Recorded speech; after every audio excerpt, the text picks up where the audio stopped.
சான்றோர் கூடிய அவைக்கு என் பணிவான முதற்கண் வணக்கத்தை தெரிவித்துக் கொள்கின்றேன். இன்றைய நாள் மிக சிறப்பிற்குரிய நாளாக அமைந்திருக்கிறது. 26வது அகவையில் வெளியிட்ட இந்த நூலானது 62ஆம் ஆண்டு வெளிவந்தது. 62ஆம் ஆண்டு வெளிவந்த நூல் இன்று 90வது அகவையில் இது இன்று 4ஆம் பதிப்பாக வெளிவந்திருக்கிறது.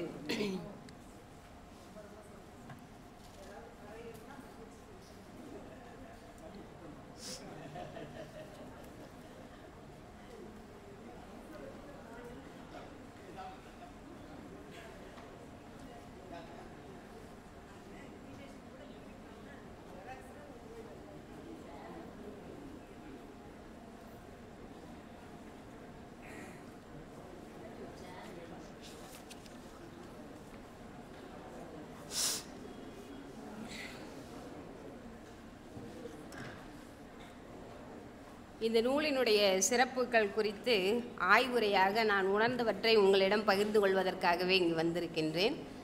அந்த வகையில் ஆறுகள் 2, அதாவது தொன்று தொட்டு தம் தமிழ் மண்ணை பலப்படுத்திய ஆறுகள் 2, ஒன்று காவிரி ஆறு, மற்றொன்று இந்த கவிதை ஆறு என்று அவரே தன்னுடைய முன்னுரையில் குறிப்பிட்டிருக்கின்றார். இந்த நிலவுப்பூவினுடைய சிறப்பை மனித குலத்தின் நம்பிக்கை குரலாய் விளங்குவது இலக்கியம். இலக்கியத்தின் பாயும் ஒளியாய் பார்க்கும் விழியாய் அமைந்தது கவிதை. கம்பனும் மில்டனும் ஹோமரும் காளிதாசனும் சுடர் விளக்கேற்றி வழிபடும் அந்த கவிதை கோயிலில் மின்னிச்சிருக்கும் அகல் விளக்காய் ஒளிகின்றது இந்த நிலவுப்பூ. ஆம், இந்த நிலவுப்பூவினுடைய சிறப்புகளை ஒரு சில செய்திகளாக மட்டும் உங்களுடன் பகிர்ந்து கொள்கின்றேன். அன்றைய காலகட்டத்தில் கவிதைகளை எழுதி கொண்டு இந்த மைகளை நிரப்பிய பேனாவின் வாயிலாக பெரும்பாலானோர் எழுதி கொண்டிருந்தார்களாம்.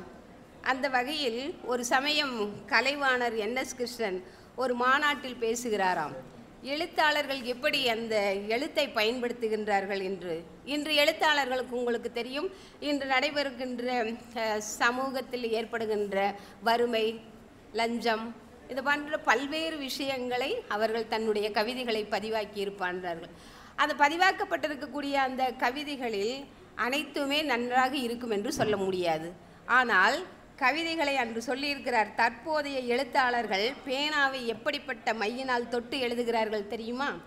சிலர் பெருமையில் தொட்டு எழுதுகிறார்கள், சிலரோ பொறா மையில் தொட்டு எழுதுகிறார்கள், வேறு சிலரோ பழ மையில் தொட்டு எழுதுகிறார்கள்.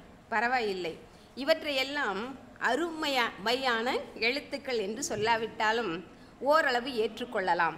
ஆனால் எழுத்தாளர்கள் தொடவே கூடாத சில மைகளும் உண்டு. இவை என்ன தெரியுமா? கயமை, பொய்மை, மடமை, வேற்றுமை ஆகியவைதான். கூட்டத்தில் கைத்தட்டல்கள் எழுகிறது. எழுத்தாளர்கள் தொட்டு எழுத வேண்டிய மைகள் என்னென்ன தெரியுமா? நன்மை தரக்கூடிய நேர்மை, புதுமை, செம்மை, உண்மை. இவற்றின் மூலம் இவர்கள் நீக்க வேண்டியது எவை தெரியுமா? வறுமை, ஏழ்மை, கல்லாமை, அறியாமை ஆகியவையே என்று சொல்லப்பட்டிருக்கிறது. அந்த வகையில் இந்த நோக்கத்தையே எழுத்தாளர்கள் தன் கடமையாக கொண்டு உரிமையாகவும் கொண்டு சமூகத்திற்கு பெருமை சேர்க்கக்கூடிய வகையில் எழுத வேண்டும் என்று பேசி முடித்தார். ஆம், அந்த வகையில் தான் நம்முடைய எழுத்தாளராகிய நம் சிற்பி ஐயா அவர்கள் இந்த தமிழ் மண்ணை வளம் சேர்க்கக்கூடிய வகையில் கிட்டத்தட்ட 47 கவிதைகளை இதை எழுதியிருக்கின்றார்கள். அந்த வகையில் முதல் கவிதை நம்மளுடைய என் அன்பு நாடு என்று சொல்லப்பட்ட கவிதை. அன்பு நாடு என்ற அந்த முதற் கவிதையில் நாம் முன்னர் படித்திருப்போம், நம் நாடு எப்படிப்பட்டது என்று. புறமுதுகை முதியவளும் போற்றாத நாடு, புதல்வனை தாய் மகிழ்வுடனே போர்க்கனுப்பும் நாடு, நிறைவெள்ளி வீதியவை நேரியினி நாடு, நிறையொழுக்க கண்ணகியின் நீதிநிலை நாடு, திறநடுன மாதவியின் தெய்வ இசை நாடு, செய் மணிமேகலை அறத்து செல்வமுற்ற நாடு, நரவு மொழி புனிதவதி நங்கையாண்டாள் நாடு, ஞானமங்கை மங்கம்மாள் நல்ல தமிழ் நாடே என்று இந்த தமிழ்நாட்டினுடைய சிறப்பை நம் இலக்கியங்கள் பதிவு செய்கின்றன. ஆம், நம்மளுடைய ஐயா அவர்கள் இந்த நாட்டின் அன்பின் பெருமையை முத்து நிலா விண்மீனாம் பனி பெண்களோடு முகம் காட்டி சிரிக்கின்றாள் வானத்தின் ஊடு, முகிலென்னும் துகிலெடுத்து நிலவின் கண்மூடி மொய்த்திருக்கும் மீன்கள் என்று தமிழ் தேனில் நனைப்பதை உணர முடிந்தது அக்கவிதையின் வாயிலாக. மீண்டும் மீண்டும் தமிழிற்கு பெருமை சேர்க்கின்றார். முத்தமிழே, நீ உள்ளம் முன்னமும் ஓர் நாள் பாண்டியரின் சங்கத்தில் கொழுவிருந்தாய். பாரி முதல் வள்ளல்களை இன்று தந்தாய். மீண்டும் இந்த பழமை நலம் புகுதற்கு மெய் சிலிர்க்க தமிழ் குயிலே கூவி வாவாம். குளிர் பொதிகை தென் தமிழை சீறி வாவா என்று அந்த தமிழை அழைத்திருக்கக்கூடிய காட்சி வியப்பிற்குரியதாக அமைந்திருக்கிறது. ஆழ்கடலை கேள் என்னும் அந்த கவிதையில் எல்லா வளங்களையும் பெற்றிருக்கக்கூடியது நம் நாடு. ஆனால் மக்கள் வறுமையில் வாழும் நிலையை முத்துக்கள் பொன்மணிகள் சொத்தாக வைத்திருந்தார். கத்துகின்றார் சான் வயிற்று கஞ்சிக்காய். நீள்கடலே என்று அழைத்து அன்புற்று வேண்டுகின்றேன், அழைப்புதனை ஏற்றுக்கொள். துன்புற்ற தமிழின் துயர் துடைக்க மனமில்லையேல் சுழித்தெழுந்து திரை வீசி சூறையிடும் அலை காட்டி அழித்துவிடு தமிழகத்தை, அழித்து விட்டேன் தாயகத்தை என்று வருத்தப்படுகின்றார். கண்ணதாசன் குறிப்பிட்டிருப்பார் தன்னுடைய கவிதையில், என்ன வளமில்லை இந்த திருநாட்டில், ஏன் கையை ஏந்த வேண்டும் வெளிநாட்டில் என்று. அத்தனை வளம் பெற்றிருக்கக்கூடிய இந்த தமிழகத்தில், தமிழ்நாட்டில் இன்று வறுமையில் வாடிக்கொண்டிருக்கக்கூடிய மக்களை எடுத்து கூறியிருக்கின்றார் ஐயா அவர்கள். விழி மலராயோ என்ற அடுத்த ஒரு கவிதையில், காலை மலர்ந்தது மலர்ந்தன பூக்கள், கதிரொளிய பெருக்கனில் கழித்தது வையம், கோலம் புதுக்கினால் மாநிலத்தாயும், குவித்தது புதுமணம் குளிருடை தென்றல், ஏல நறுங்கூறல் ஏங்கிய நங்காய், ஏடுகள் தோறும் இருப்பவளே மணி நீள திருவெளி நீ மலராயோ, நெடுந்தமிழை பள்ளி எழுந்தருளாயோ என்று அந்த காலை பொழுதை வரவேற்கின்ற காட்சியே மிக அற்புதமாக இருக்கின்றது. தமிழ் மொழியை இன்னும் இன்னும் உயர்வடைய செய்கிறார் ஐயா அவர்கள். தேவதர் தமிழோசை திக்கட்டும் பரவச் செய்தலை இக்கவிதையின் மூலமாக நம்மால் உணர்ந்து கொள்ள முடிகின்றது. அடுத்ததாக தெய்வ கவிஞன் தெய்வ தமிழ் கவிஞன் கம்பரை குறிப்பிட்டிருக்கின்றார். கம்பர் வீட்டு கவிதை கட்டுத்தெரியும் கவிவாடும் என்று சொல்வார்கள். இந்த கம்பன் எப்படிப்பட்டவர் என்பதை நமக்கு காட்டுகின்றார். தேரளந்தூரில் பிறந்திருக்கக்கூடியவராக கம்பர் சொல்லுகிறார், பொன்னி வளநாட்டின் பொன்னார் சடையப்பன் கண்ணர் கொடை வளர்த்த கம்பன் நான் என்று தன்னுடைய அறிமுகத்தை இருக்கிறார். கம்பனை தன்னைத்தானே அறிமுகம் செய்வது போல கோரப்பட்டிருக்கிறது. கம்பன் கோசல நாட்டில் வறுமையே இல்லாத அந்த வளமையை ஓரிடத்தில் குறிப்பிடுகிறார். ஈவார் இறப்பாரும் இல்லா சமுதாயம் காவியத்தில் நான் படித்தேன் காண கிடைக்கவில்லை. போரடுங்கும் கோசலத்தின் புன்னகையை நான் படைத்தேன், நீரகத்தின் குண்டு நிலநடுக்கம் கண்டேனே அப்படி. அன்றைய வளம் பொருந்தி இந்த தஞ்சை வளநாடு இன்று வறுமையாக இருக்கிறது என்று பதிவு செய்திருக்கின்றார். அது மட்டுமில்லை, இந்த கவிதையை படிக்கும் பொழுது ராமாயணத்தினுடைய சுருங்கிய வடிவம் இதுதான் என்பதை நம்மால் உணர்ந்து விடுகிறது. கோசல நாடு இன்று காவிரி ஆற்றினுடைய வற்றாது இருந்த அந்த காவிரி பொன்னி வளநாடு இன்று வறுமையில் வாடிக்கொண்டு இருக்கிறது என்பதை பதிவு செய்கிறார். கூடி குமைந்து விட்ட கோர கொடுங்குணங்கள் கோடி மடங்கா கொற்ற முடிசூட்டி செல்வத்து இலங்கை செருக்குடைய பேரரக்கர் வெள்ள கரிய படை விண்மோதும் நெஞ்சத்தில் வெஞ்சினத்தால் சீரும் ராவணனை சித்திரத்தை போர்க்களத்தில் கூறுபட கொன்றளித்தேன் பூரித்தேன். என் சொல்வேன் அன்னால் இறந்த ராவணனார் இன்றும் பலர் உருவில் நான் இருக்க கண்டேனே. 1000 கால் மண்டபம் போல ஆன கவி இருக்க ஆயும் மனம் இருக்க ஆழ்ந்து படித்திடுவோர் வாயிருக்க என் கருத்தை வாழ்விருக்க காணவில்லை ஓய்விற்றேன் அங்கதனால் உள்ளம் தளர்ந்தேனே. ராவணனே அழிந்தாலும் அந்த இலங்கை நகர் முழுமையும் அழியப்பட்டாலும் அங்கதனுக்கு ஆட்சி ஒடுக்கப்பட்டதனால் அந்நாடு வளம் பெற்றிருக்கிறது என்று அந்த ராமாயண கதையை முழுக்க தன்னுடைய ஒரே கவிதையில் பதிவு செய்திருக்கிறார் ஐயா அவர்கள். அடுத்ததாக பாரதி எங்கள் கண்மணி என்று தன்னுடைய ஆசான் பாரதியையும் குறிப்பிடுகின்றார். பாரதி இந்த உலகத்திற்கு வந்ததனுடைய நோக்கம் என்ன என்பதை வெளிப்படுத்துகிறார். குயில் பாஞ்சாலி சபதம், கண்ணன் பாட்டு, குயில் பாட்டு என்று பாரதி எழுதியிருக்கக்கூடிய அத்தனை நூல்களையும் இக்கவிதையின் வாயிலாக அவர் வெளிப்படுத்தி இருக்கிறார். கூட்டு கிளி என நாட்டினர் வாழ்ந்த கொடுமை விளக்க வந்தான், நம் அடிமை தொலைக்க வந்தான், பாட்டு முரசின் தீட்டிய பேரொளி பாறை நடுங்க வந்தான், எதிர்ப்பாறை ஒடுங்க வந்தான். அந்த விடுதலை போராட்ட காலகட்டத்தில் சிறு பருவத்தில் இருக்கக்கூடிய குழந்தைகளின் வாயிலாகவே இந்த விடுதலை போராட்டத்தை துவக்கினார் என்பதற்கு சான்று இது. நச்சு மனிதரை நத்தும் வறுமையை நான் இங்கு மாய்ப்பேன் என்றான். இன்றைய மாநிலம் தீப்பயன் என்றான். அச்சமில்லை அன்னை பராசக்தி ஆட்சி தலைக்க வென்றால் அருட்காட்சி விலகை என்றான். குழந்தையிடம் தவறு செய்த எதிர்த்தால் நீ ஓடி உமிழ்ந்து விடு, முகத்தில் உமிழ்ந்து விடு பாப்பா என்று சொன்னதை அச்சம் இல்லை என்று அச்சம் கூடாது என்பது சொன்னதை தன் கவிதையில் பதிவு செய்திருக்கின்றார். பிஞ்சு குழந்தைகளின் நெஞ்சில் அறங்களை பெய்திட்டு பாட்டி சித்தவர் தான் நம் கவிஞர் அவர்கள். அடுத்து பாஞ்சாலி சபதம் உங்களுக்கு தெரிந்திருக்கும். தனது செல்வங்களை எல்லாம் இழந்த பின்பு தனியாக நிற்கும்போது அந்த பாஞ்சாலியை துயில் உருந்த காட்சியை பதிவு செய்கின்றார். நீதி வேண்டி சூதர் சபைதீனில் நேரிலை பாஞ்சாலி பொங்கி சீரும் நிலை வரைந்தான் என்று. அடுத்ததாக கண்ணன் பாட்டின் மூலமாக கண்ணன் குறும்புகள் வண்ணத்தமிழின் காவிய மாயப்படைத்தான் என்று. குயில் பாட்டில் சின்ன குயிலின் கண்ணர் கதையினை சித்திரமாய் வரைந்தான் என்றும். அடுத்ததாக பாரதியினுடைய பாடல்களை வகைப்படுத்தி கூறுகின்றதாக கடைசியாக நீலக்கடலென கோல கவிதைகள் நின்று சிரிக்க வைத்தான் உள்ளம் என்று முருக வைத்தான் என்று பாரதி தான் எழுதிய படைப்புகளை அனைத்தையும் இந்த ஒரு கவிதைக்குள் பதிவு செய்திருப்பதை நம்மால் உணர்ந்து கொள்ள முடிகின்றது. அடுத்ததாக பாரதிதாசனை பற்றி குறிப்பிடுகின்றார். பாரதிதாசன் உங்களுக்கு தெரியும், பாரதியார் மேல் கொண்டிருந்த பற்றின் காரணமாக அவர் தன்னை பாரதிதாசன் என மாற்றிக்கொண்டார் என்று. அந்த வகையில் பாரதிதாசனுடைய கவிதைகள் எப்படி இருக்குதாம். தெளித்திட்ட உணர்ச்சியாலை தெரிந்தவன் தாசனாகி கழித்தனன் தேனாய் பாலாய் கவிதைகள் சொரிந்து விட்டான் என்று பாரதிதாசனை அறிமுகம் செய்து வைக்கின்றார். அவர் எழுதிய நூல்களையும் அதேபோல் வகைப்படுத்தி இருக்கிறார். இப்பாடலில் பழகு செந்தமிழ் புறாக்கள் பட்டினம் காடு சிற்றூர் எழுகடல் தென்றல் குன்றம் இருள் மலர் என்பவற்றில் அழகது சிரிக்க கண்டான் அருள்தமிழ் கவிதை செய்தான் என்று அழகின் சிரிப்பின் நூலை அறிமுகப்படுத்துகிறார். அடுத்ததாக பொன்மூடி புனைந்தந்தான் புத்திசை அமுது வைத்தான் மின்னொளி விரி குடும்ப விளக்கினை ஏற்று போற்றி என்று குடும்ப விளக்கையும் தன் தமிழ் இயக்கம் பெற்று தந்த பாண்டியன் பரிசு நூலையும் அன்னவன் சூட்டி அன்னைக்கோர் ஆரமாக என்று அந்த பாரதிதாசனுடைய நூல்களை வகைப்படுத்துகிறார். மேலும் சஞ்சீவி பருவதத்தின் சாரலை தழுவி பாயும் கொஞ்ச தேன் அருவி மெல்ல குதித்தோடும் குறிஞ்சி திட்டு துண்டிடும் இருண்ட வீடு இப்படி பாரதிதாசனின் ஒவ்வொரு கவிதைகளையும் வகைப்படுத்தி இறுதியில் நிலவென குளிர்ந்து கற்போர் நெஞ்சம் கடல்தோறும் அலையென உளவி ஓடி அன்பு சேர் குழந்தையாகும் கலை செருவி கவிதை ஈதோ என்று பாரதிதாசனின் கவிதை வளத்தை நமக்கும் எடுத்துரைத்திருப்பது போற்றுக்குரியதாக அமைந்திருக்கின்றது.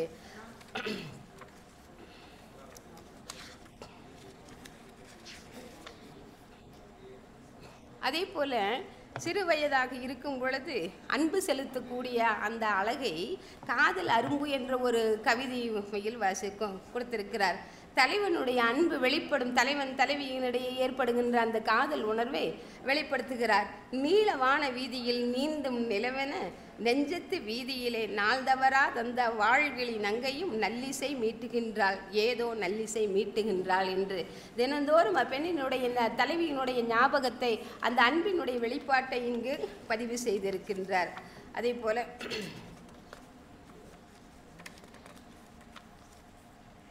இயற்கையை யாராலும் ரசிக்க முடியாது என்று சொல்ல முடியாது. அந்த அளவுக்கு ஒவ்வொரு இயற்கைக்கான வளங்கள் அனைத்துமே ஒவ்வொருவருக்கும் ஒரு கவிதையை நமக்கு உருவாக்கி கொடுக்கும். அந்த வகையில் சூரியனை கண்டு மலரும் தாமரையின் அழகை பெண்களின் முகத்திற்கு ஓமை கூறும்போது இக்கவிதையில் மங்கையர் முகத்தை வென்றுவிட்ட மலர்ந்த தாமரையே என்று சொல்லுகிறார். மங்கையை விட அழகாக இருக்கிறது. ஆனால் ஓமை சொல்லும்போது ஐயாவே சொன்னாங்க, ஓமை சொல்லும்போது மலரை சொல்லுவாங்க, ஆனால் அந்த பெண்ணினுடைய முகத்தை விட அழகாக இருந்தது அந்த தாமரை என்று. அது எப்படி காலையில் அந்த சூரியன் உதிக்கின்ற காட்சியை இருளென்னும் கோட்டை வாழும் எழில் நிலா அரசை மாய்த்தே அருளென்னும் ஒளியை சிந்தும் ஆதவன் கிழக்கு வானில் பொருத போர்க்களத்தின் வண்ணம் போர்த்துடல் எழுதல் கண்டால் விரிகின்றாய் இதழ் விரித்து விரிகதிர் தழுவுகின்றாய் என்று அந்த தாமரை மலர்கின்ற காட்சி உங்களுக்கு தெரியும். சந்திரனுடைய ஒளிபட்டால் அள்ளி மலரும் என்று சூரியனுடைய ஒளிபட்டு இந்த தாமரையானது இவ்வளவு அழகாக மலர்கிறது என்று சொல்லுகின்றார். அதே போல ஒவ்வொருவருக்கும் இந்த தன்னம்பிக்கையும் தைரியமும் எழுத்துடைக்கக்கூடிய எழிற் கவிதையாக அமைந்திருக்கக்கூடியது பார்த்தீர்கள் என்று சொன்னால் நடுங்க மாட்டீர் என்ற தலைப்பில் எழுதியிருக்கின்றார். அக்கவிதை பனி குலுங்கும் நறுமலரை பார் குலுங்கும் முழக்கமிடும் கடலே நல்ல கனி குலுங்கும் பயன் மரமே கதிர் குலுங்கும் விரிநிலமே நீவிரெல்லாம் இனிதிலங்கும் உள் உணர்வின் எழுச்சியினால் அன்பு அதனால் இயங்கள் அன்றி நனி துலங்கும் பெருவேந்தன் நாற்படையை எதிர்வரினும் நடுங்க மாட்டீர் என்று சொல்லி, எத்தகைய எதிர்ப்புகள் வந்தாலும் நாம் தைரியத்தை கைவிடக்கூடாது என்பதை நமக்கு அழகாக பதிவு செய்திருக்கின்றார். அதே போல் மழை என்றால் அனைவருக்குமே பிடித்தமான ஒன்றுதான். மழை நீர் உயிர் நீர் என்போம். இயற்கையினுடைய பரிசு மழைதான் என்பதை கவிஞர் ஐயா அவர்கள் மழையின் சாயலை மகிழ்ச்சியினுடைய எல்லைக்கு கொண்டு செல்லுகின்றார் நம்மை. அதனுடைய அழகை பெருமழையே வானம் மனிதக்கு இந்த பெரும்பரிசே என்று சொல்லுகிறார். மழை இல்லாமல் இருந்தால் நம்மால் நிச்சயமாக உயிர் வாழ முடியாது, எந்த பயிர்களும் வளராது என்பதனால் மழை என்பது நமக்கு மிகப்பெரிய பரிசு என்று கூறுகிறார். மழை அவரை மழை செல்வா சாயல் உவப்பின் எல்லை என்கிறார். மழை மட்டுமே நமக்கானது மகிழ்ச்சியினுடைய எல்லையாக இங்கு அமைந்திருக்கிறது. அம்மழை பெய்தால் நமக்கு கிடைக்கக்கூடிய நன்மையை பாட்டாளியை உறிஞ்சும் செல்வன் போல பரந்த கடல் நீர் உறிஞ்சி பருத்து கொண்டான். தோட்புறத்தை இழந்த இளம் கைம்பெண் வாழ்க்கை துயரை போல் மிக விருண்டு மலையை சார்ந்த காட்டகத்தை கருஞ்சிறுத்தை பாயக்கண்டு களிரொன்று பளிர்தல் போல இடியிடித்து வாட்கண்ணார் மெல்லிடை போல் மின்னி எங்கள் வண்டமிழின் இசைப்பெருக்காய் கொட்டுகின்றாய் என்று அந்த மலைச்சாரலினுடைய அழகை வர்ணிக்கின்றார். அடுத்ததாக இந்த காட்சியும் கருத்தும் இயற்கையை பேசும் இயற்கையே நம்மோடு பேசும் என்பதற்கு பெரும்பாலான கவிதைகள் நமக்கு சான்றாக அமைகின்றன. அது மட்டுமல்ல, அந்த கவிதைகள் அந்த இயற்கை ஒவ்வொருவருக்கும் ஒவ்வொரு உணர்வை உருவாக்கக்கூடியதாக அமைந்திருக்கும். ஒரு சிலர் மலையை பார்த்தால் கவிதையை உருவாக்குவார்கள், மரம் செடி கொடிகளை பார்த்தால் கவிதைகளை உருவாக்குவார்கள். இன்று இருக்கக்கூடிய கவிஞர்கள் இயற்கை அதற்கு சான்றாக அமைந்தவர் வேர்ட்ஸ்வர்த் என்று சொல்லப்படுவார். அவருக்கு பெயரே இயற்கை கவிஞர் என்று பெயர். அப்படி ஐயாவிற்கும் காட்சி அந்த தன் காட்சியின் மூலமாக நமக்கு ஒரு கருத்தை பதிவு செய்கின்றார். பொன்னிற பூக்கள் புதைகுழி மேட்டினில் பூத்து சொரிந்தனவாம், சாவின் பின்னணியில் வந்து பறந்திடும் சாந்தியை பேசி சிரித்தனகானன். நமக்கு அந்த இயற்கை அமைதியை நமக்கு வழிகாட்டுகிறது, எடுத்துக்காட்டுகிறது என்பதை தன்னுடைய கவிதையின் வாயிலாக நமக்கு எடுத்துரைக்கின்றார். அடுத்த இளங்காலை பொழுது அனைவருக்கும் சுறுசுறுப்பையும் புத்துணர்ச்சியும் மகிழ்ச்சியையும் தரக்கூடியது இந்த இளங்காலை பொழுது. அது புது பொலிவையை தரக்கூடியதாக அமைந்திருக்கும். வீட்டு முன்னாடி ஏதாவது செடிகள் எல்லாம் வைத்திருந்தோமானால் அதில் மலர்கள் மலர்ந்திருந்தால் அது பூக்கள் சிரிக்கின்றது என்று சொல்லுவோம். அந்த வகையில் அந்த இயற்கை என்பது நம்மை பார்த்து மகிழ்கின்றது. அது மட்டுமல்ல, நம்மளுடைய மன மகிழ்வு உறுதி போன்றவற்றையும் நமக்கு காட்டும் என்பதை இந்த இளங்காலை பொழுது என்ற கவிதையில் கூறுவதோடு அந்த மனம் கவரும் காட்சியை அவர் விளக்குகின்றார். செங்கதிர் தன் ஒளிவிருக்குமே கண்டு கண்டு செங்கமல பூச்சிரிக்குமே, மங்களங்கள் சேவல் கூவுமே மண்ணிலெங்கும் மஞ்சள் பொன்னை காலை தூவே என்று ஒரு கவிஞர் பாடியிருப்பார். அந்த சூரியனுடைய ஒளி காலையில் பிரகாசிக்கும் பொழுது பொன்னிறமான ஆடை உடுத்தி இருக்கக்கூடிய ஒரு பெண்ணாக காட்சியளிக்குமாம். மதிய நேரம் உச்சி வெயிலாக இருக்கும் பொழுது வெள்ளி நிறமாகிய வெண்மை நிறத்தில் அது காட்சியளிக்குமா.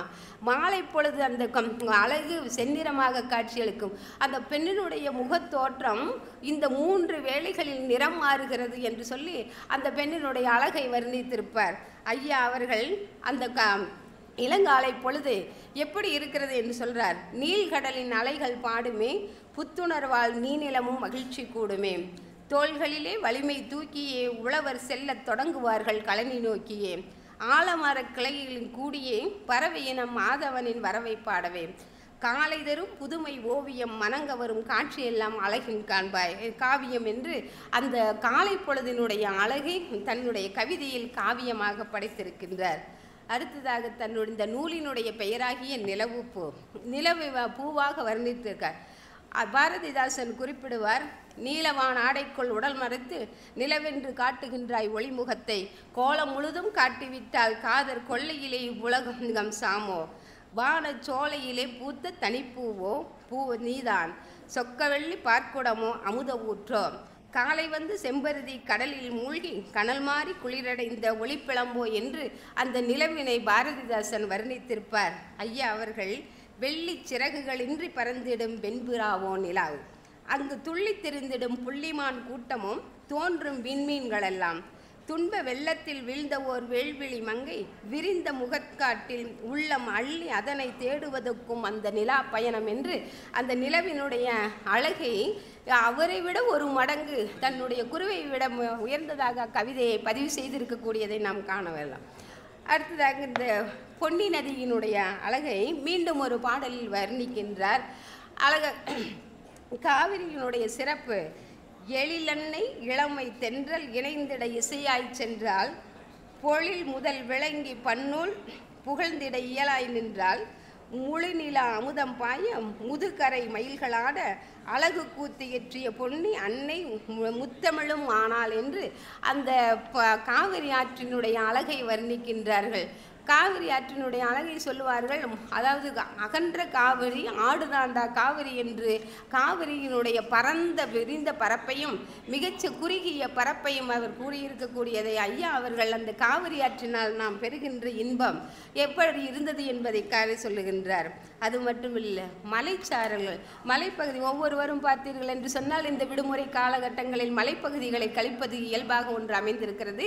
அந்த வகையில் மலைச்சாரங்கள் எப்படி நமக்கு இன்பத்தை தரும் என்பதை அந்த மலைச்சாரல் கவிதையில் கூறுகின்றார்.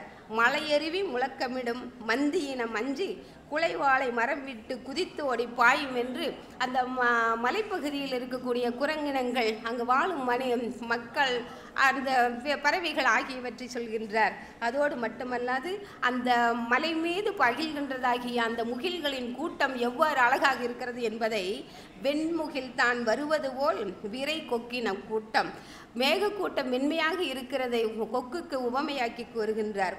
உண்ணும் மீன் ஓடுகின்ற ஓடையிடை அமர வெண்மை மிகு அள்ளி வளர் விரிந்ததென வண்டு பண்பாடி தேனுண்ண பறந்து வரும் என்று அந்த மலைப்பகுதிகளில் மலைகளில் எத்தகைய பறவைகளும் விலங்குகளும் எல்லாம் வந்து தங்கி இன்பத்தை அனுபவிக்கின்றன என்பதை தன்னுடைய கவிதையில் பதிவு செய்கின்றார். அடுத்ததாக கடல் என்ற கவிதை. அந்த கடல் என்ற கவிதை வானமும் கடலும் நீலம் நிறம்தான் என்று குறிப்பிடுவார் ஆசிரியர் கவிஞர் கண்ணதாசன். கடலின் அழகை ஒரு பாடலில் வர்ணிக்கின்றார்.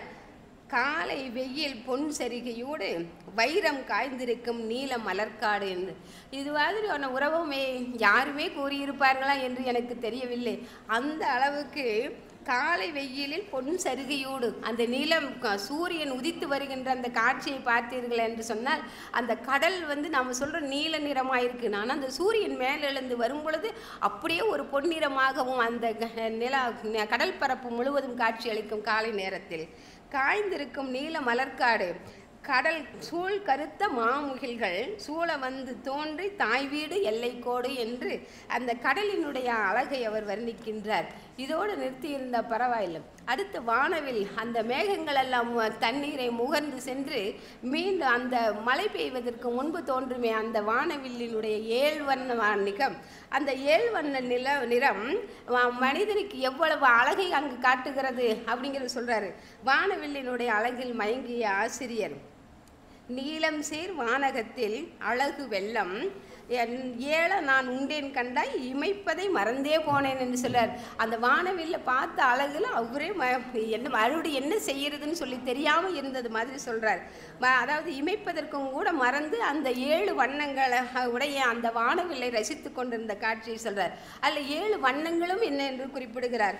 வெற்றிலை சிவக்க வைக்கும் மெல்லியரின் இதழ் சிவப்பு. அந்த வெற்றிலை பாக்கு போட்ட பின்னாடி அந்த சிவந்திருக்கக்கூடிய அந்த உதட்டை சிவப்பு நிறத்திற்கும் நெற்குலை கதிரில் தங்கி நிழலிடும் தங்கப்பூச்சி குழந்தையின் விழி பளிங்கில் கொஞ்சிடும் செழுமை நீளம் என்று சொல்லி நீல நிறத்தையும் செழித்த புல் இதழில் ஆடி சிரித்திடும் பசுமை என்று பசுமையை சிறிய அதாவது நெற்பயிரோ எந்த பயிர் செடி வகைகளாக இருந்தாலும் இளமை பருவமாக இருக்கும் பொழுது அது பசுமை நிறமாக அழகாக இருக்கும். எனவே அந்த புல் இதழின் சின்ன இதழனுடைய அழகு குழந்தை சிரிப்பது போல இருக்கிறது என்று கூறுகிறார். இப்படி மாணிக்க முத்து பச்சை மரகதம் நீலம் யாவும் ஆணி பொன்னணியில் தொங்க அமைந்திட்ட காட்சிதானோ இந்த வானவில் என்று வானவில்லினுடைய அழகை பதிவு செய்கின்றார். உலகம் எப்படி புதுமையானது, உலகம் அழகு மையமானது என்று அந்த உலகத்தினுடைய அழகை சொல்கிறார்.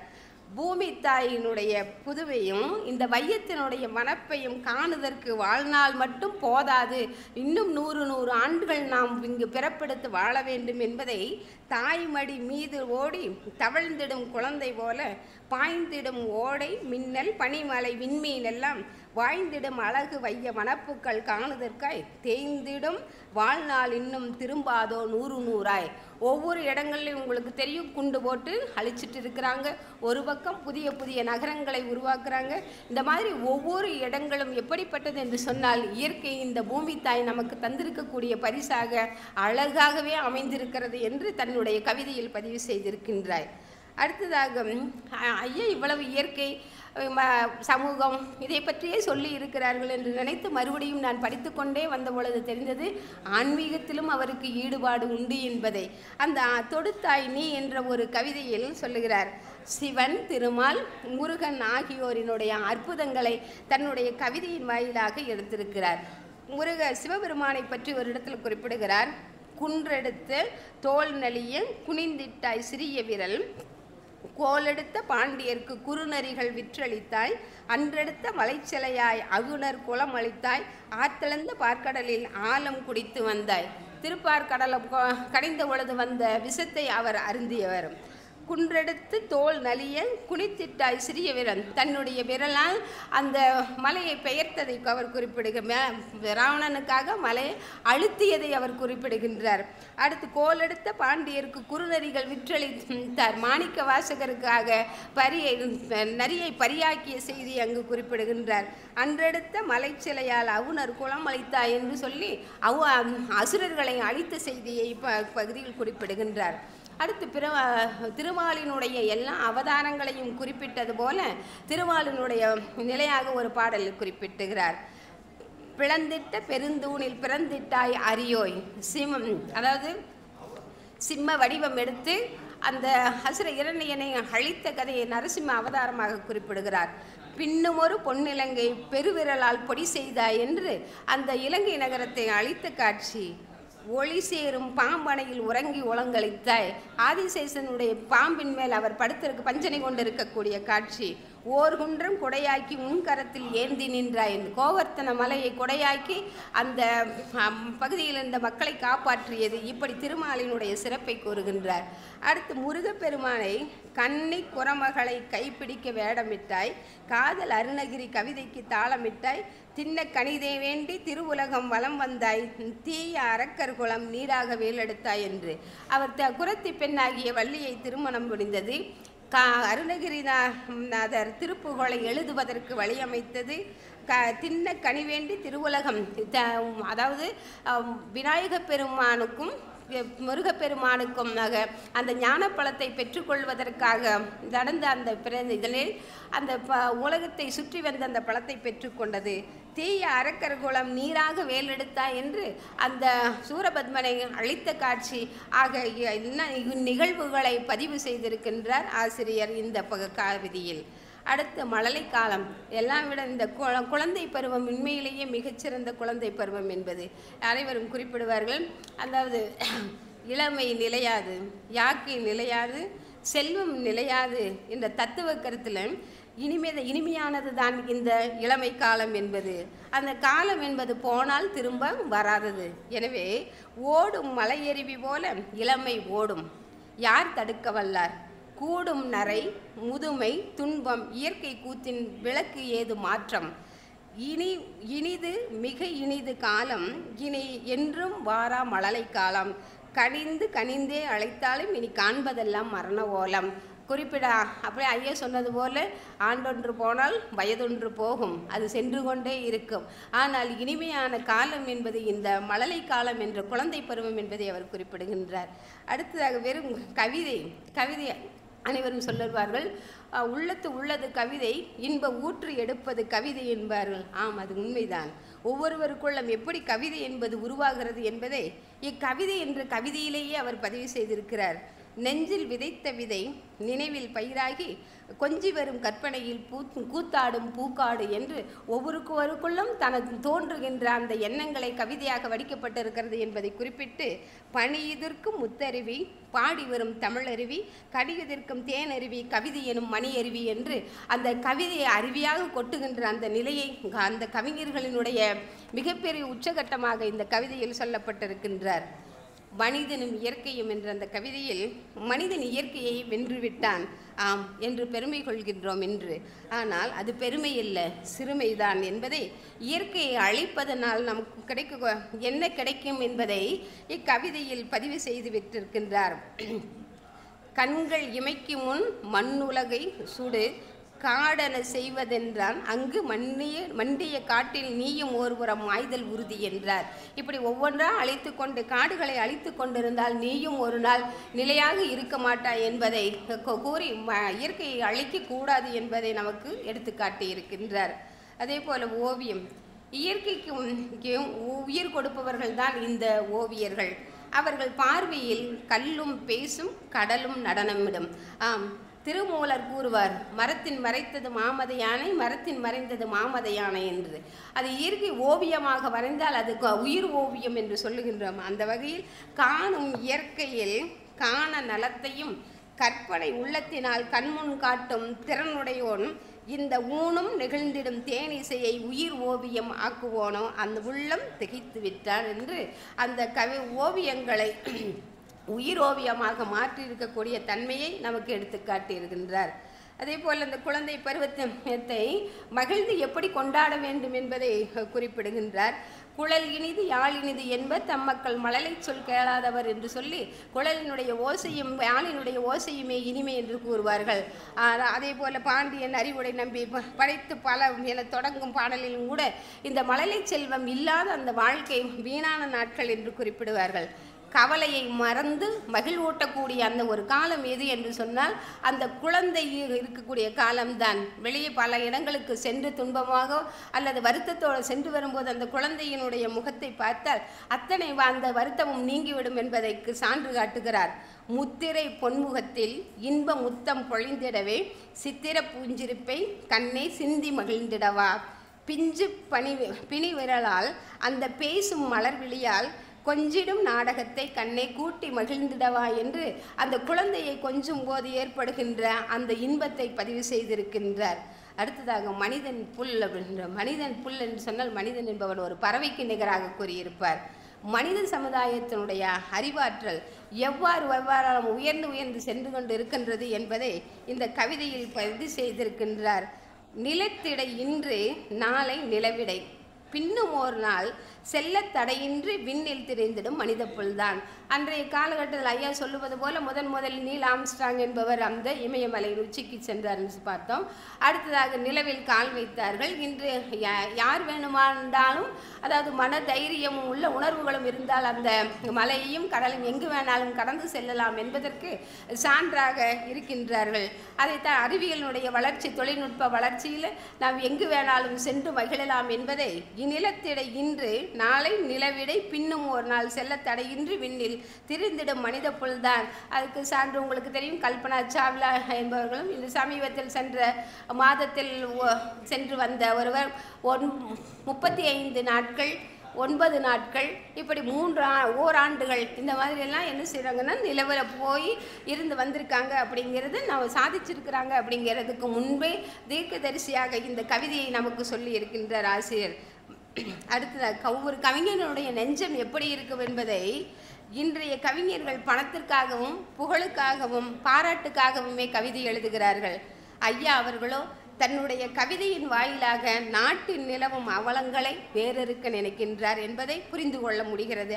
அதில் கவிஞனுடைய நெஞ்சம் எப்படிப்பட்டது என்பது, அடித்திடும் புயலின் காற்றில் ஆற்றாது சாயும் மரம் போல் படித்தவர் கூட்டமின்று பகட்டினில் சாய்ந்து செய்யும் நடிப்பினால் விளையும் கேட்டை நாட்டினர் அறியார், விம்மி துடித்திடும் நெஞ்சை இந்த தொல்லைகள் தொலையச் செய்வேன், பிறன் உயர எண்ணத்துள்ளே பெருக்கெடுத்து ஓடும் நல்ல திறன்மிகும் சிந்தனைகள் திருத்தடித்தம் புகழ் பெருக்கும் அறநிலா நெஞ்சத்தோர்கள் அறிவினில் இழிந்த புல்லர் நிறத்தினை வெளுக்கச் செய்ய நித்தமும் கவிதை செய்வேன். பாட்டு பணத்துக்காக அந்த கவிதை எழுதக்கூடிய மக்களை இவர் பதிவு செய்திருக்கின்றார் என்பதை உணர்ந்த முடிகிறது. அதாவது வாழ்க்கை என்பதற்கு ஒரு முடிவு என்பது உண்டு இல்லை, முடிவு இல்லை, அது தொடர்ந்து கொண்டே இருக்கும் என்பதை இக்கவிதையில் அழகான தோற்றம், அறிவு, ஆற்றல் அனைத்துமிருந்து என்ன பயன், பெற்றவரும் இல்லை. இந்த உலகம் தோன்றியதிலிருந்து பிறப்பு என்பது ஒரு நோய், அதில் வறுமை என்பது மிக கொடியது, இதற்கு முடிவு என்பது இல்லையோ என்று ஒரு வினாவை எழுப்புகின்றார். உயர் கொள்கை அனைத்தையும் உன்றன் விரித்த கையால் கொடும் சாக்காடே என்று வீசி எறியுமிடம் ஏதோ என்று கேட்டு திருவுடையார் மிக வறியவர்கள், அதாவது செல்வம் படைத்தவர்களும் கூட வறுமை நிலைக்கு வர முடியும் என்பதையும், சுவை தேனிலிருந்து பிளிற்று இதழ் துடிக்கும் பருவமலர் இந்த பழுத்த இலை வயது முதிர்ந்து விட்டதை காட்டுகிறார். எனும் பகுப்பு முறைகளின்று உயிரை பருகுகின்றாய் நீ பாலுருவே, உன் பசிக்கு ஒரு முடிவும் இல்லையே. சிறிய வயதிலிருந்து முதியவர்கள் ஆகும் வரை கொடுமையான ஒரு நிலை என்னவென்று சொன்னால் அது வறுமைதான் என்பதை அவர் குறிப்பிடுகின்றார். அது மட்டுமல்ல, அடுத்தது தம்முடைய ஆன்மாவினுடைய ரகசியத்தை கவிதையில் உயிரே உயிரே என்னும் கவிதையில் சொல்லியிருப்பார்.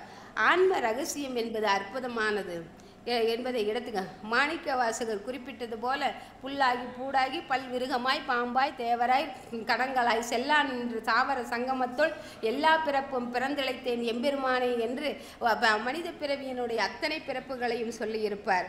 அதில் இப்போ ஐயா அவர்கள் சொல்றார், மண்ணில் மண்ணாய் மறைவாயோ, பச்சை மரகத புல்லாய் நின்று நிறைவாயோ, விண்ணில் நீல விரிவெல்லாம் இசை விம்மிடம் காற்றாய் திரிவாயோ, உன்னுடைய பிறப்பு எப்படிப்பட்டது, இந்தா என்றே வாழ்வெளியில் முன் இறந்தார் உன் எதிர் வருவாரோ, மந்தை போல உயிர்களையே ஆங்கோர் மாயத்தேவன் மேய்ப்பானோ, ஒரு நாளும் நீயும் உறங்கிடுவாய் என் உயிரே உயிரே பறந்துடுவாய் என்று சொல்லி இந்த ஆன்மாவும் உயிர் என்பது எப்படிப்பட்டது என்பதை குறிப்பிட்டிருக்கின்றார்.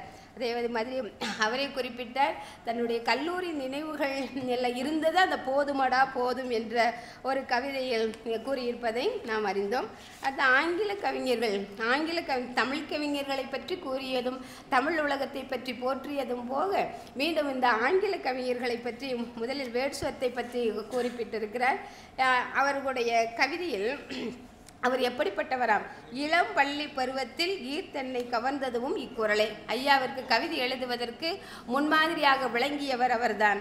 இக்குறள் தான் என்னை அன்னால் வளம் மிகுந்த புதர்களிலே வானத்தில் மரங்களில் வந்து உன்னை காண என்னை தூண்டிற்றோ என்று கூறி, புகழ் பரவியே இந்த புவியெல்லாம் மீண்டும் ஒரு புதுமையாய் கனவு நிறை உலகாய் மாறி திகழ்வதனால் இங்கிது நான் தேடி வந்து நீ இருக்க சிறந்த வீடொன்று செப்புவேன் நான் என்று கூறுகின்றார். இப்படி ஆங்கில கவிஞர்களையும் தமிழ் கவிஞர்களையும் போற்றி இந்த கவிதை உலகம் எப்படிப்பட்டது என்பதும், இறைவனே இறங்கி வந்தாலும் கண்ணில் பார்த்து எப்படி மனிதன் கொடுமையை படைத்து விட்டானா அல்லது சிரித்து விட்டான் என்று அவனுடைய நிகழ்வுகளை கூறுவதையும் இந்த கவிதைகளின் வாயிலாக ஐயா அவர்கள் நமக்கு எடுத்திருக்கின்றார்.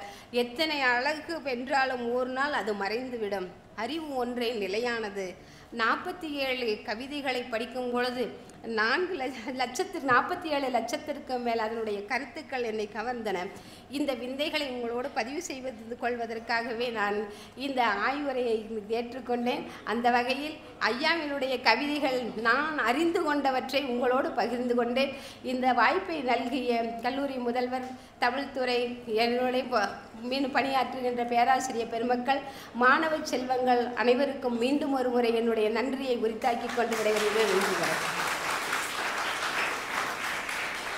சிறப்பு நூலின் சிறப்பையும் அந்நூலில் இடம்பெற்றுள்ள கவிதைகளின் வாயிலாக